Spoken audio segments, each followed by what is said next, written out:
Hello, welcome back. You're listening to Whispers of Wisdom.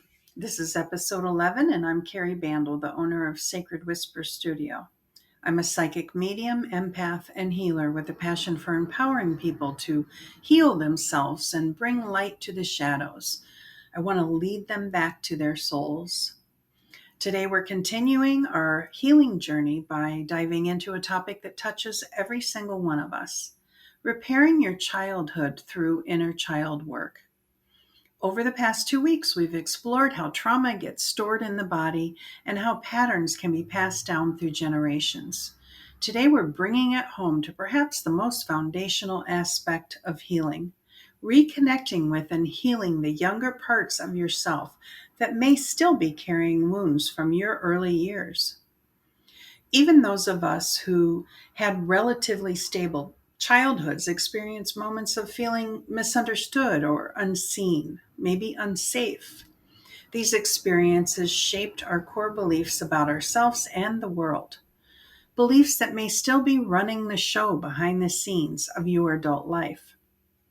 Today, we'll explore what inner child work actually means, why it is so powerful for healing, and practical approaches to begin this profound journey of self reunification. So, let's get an understanding of the inner child. When we talk about the inner child, we're not speaking metaphorically. From both psychological and spiritual perspectives, these younger aspects of yourself continue to exist within your psyche and energy field. Think of your consciousness as having many parts or subpersonalities, formed at different ages and in response to different experiences. Your 5-year-old self who felt abandoned when mom was hospitalized, your 8-year-old self who learned to be perfect to gain approval, your teenage self who built walls to avoid getting hurt. These parts don't simply disappear as you grow older.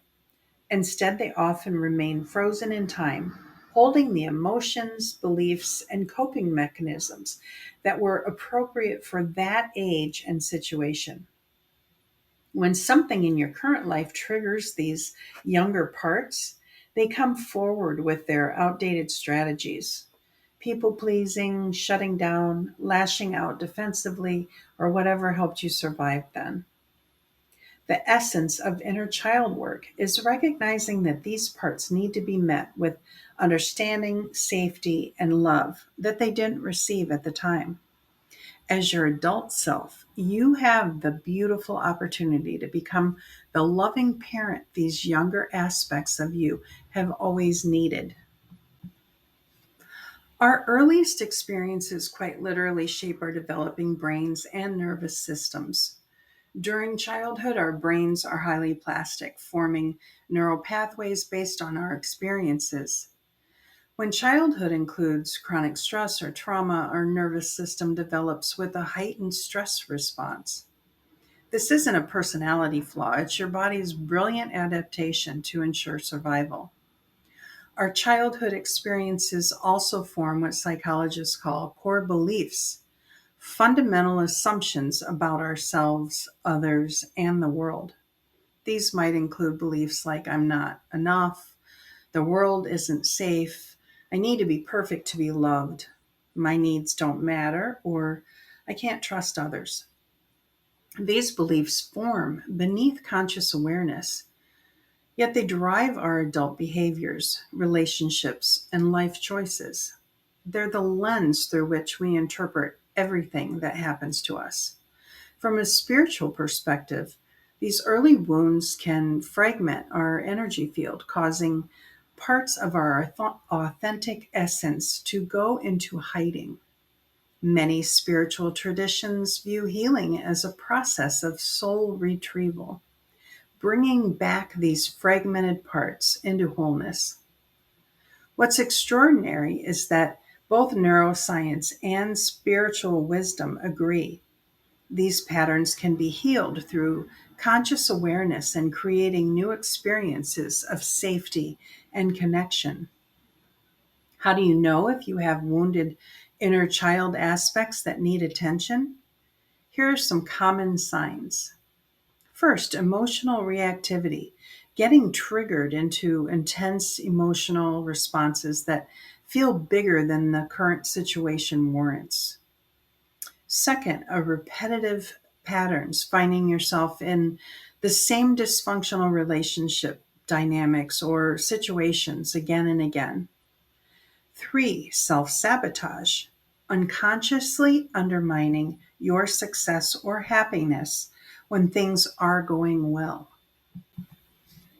Four, difficulty setting boundaries, either having rigid, impenetrable boundaries or struggling to establish any boundaries at all. Five, persistent negative self talk, a harsh inner critic that echoes messages you received in childhood. Six, addiction or compulsive behaviors, using substances or behaviors to numb emotional pain. Seven, people pleasing, prioritizing others' needs and approval at the expense of your own well being. Eight, shame, a persistent sense of being fundamentally flawed or unworthy. These patterns aren't character flaws, they're adaptive responses that helped you survive childhood. Recognizing them with compassion is the first step towards healing.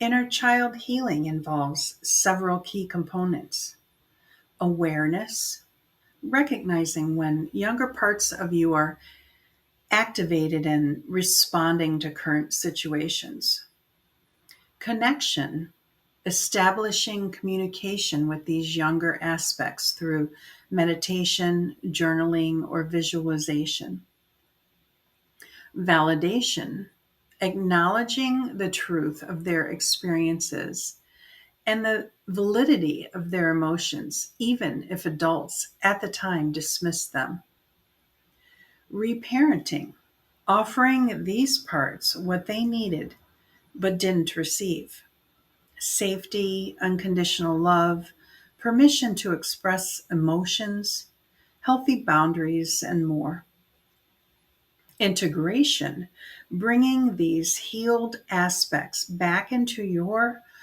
whole self, reclaiming their gifts and energy.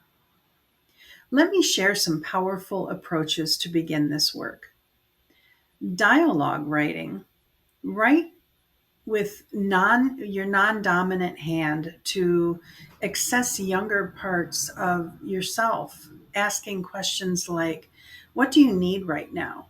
Or what are you afraid of? And allow your inner child to respond. Inner child meditation. Visualize meeting your younger self in a safe place. Notice their age, appearance, emotions. Simply sit with them, allowing them to express whatever they need to. Then offer the comfort, wisdom, or reassurance they need.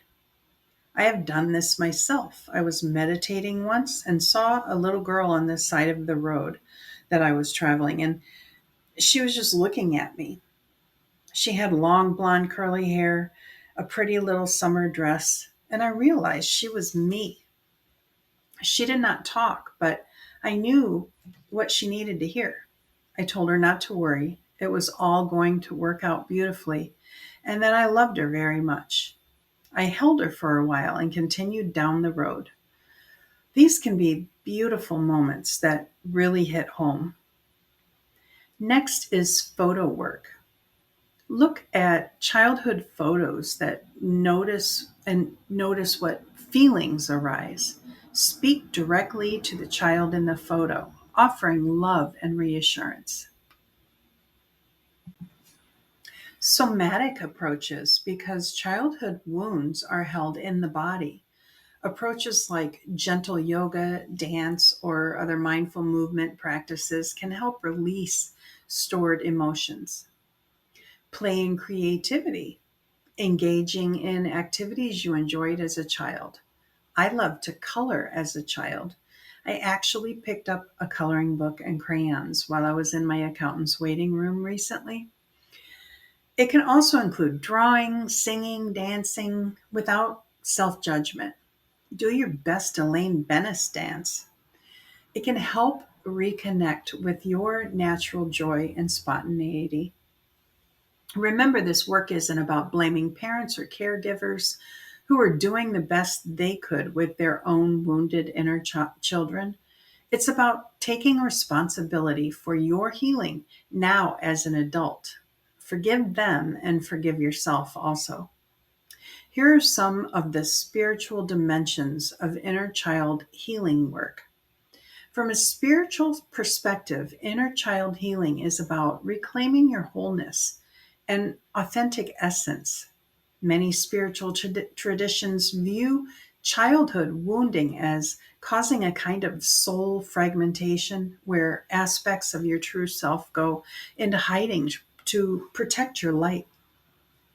Through conscious inner child work, you're essentially performing soul retrieval, bringing back the parts of yourself that went underground. This includes not just the wounded aspects, but their gifts, your natural spontaneity, creativity, joy, intuition, and wonder. Many people report that as they heal their inner child wounds, they naturally reconnect with their spiritual essence. The defensive armor constructed to protect childhood vulnerability can gradually dissolve, allowing your authentic light to shine through. There's also a profound ripple effect that occurs. As you heal your inner child wounds, you become more present and attuned in all your relationships. You break the cycle of unconscious programming, preventing these patterns from affecting the next generation. As we close today's episode, I'd like to guide you through a simple yet powerful inner child connection practice. Place one hand on your heart and take several deep breaths, allowing your awareness to move inward. Imagine yourself now as an adult filled with wisdom and compassion. From this adult self, call forward any younger aspect of you that needs attention right now. Notice whatever image comes to mind. Whether it's you at a specific age or just a feeling or a sense, there's no wrong way to do this. Simply acknowledge this younger part with your full presence. Say to them, either silently or aloud, I see you, I hear you, you matter, your feelings are valid, you are not alone anymore. I'm here for you now, and I always will be. Notice how this younger part responds. They might have something to tell you, or they might simply need your presence. Whatever arises, meet it with acceptance and love. Know that you can return to this practice anytime. The more you connect with and reassure these younger aspects of yourself, the more integration and healing can occur. Next week, we'll conclude our healing journey series by exploring something truly magical and expansive, the age of Aquarius.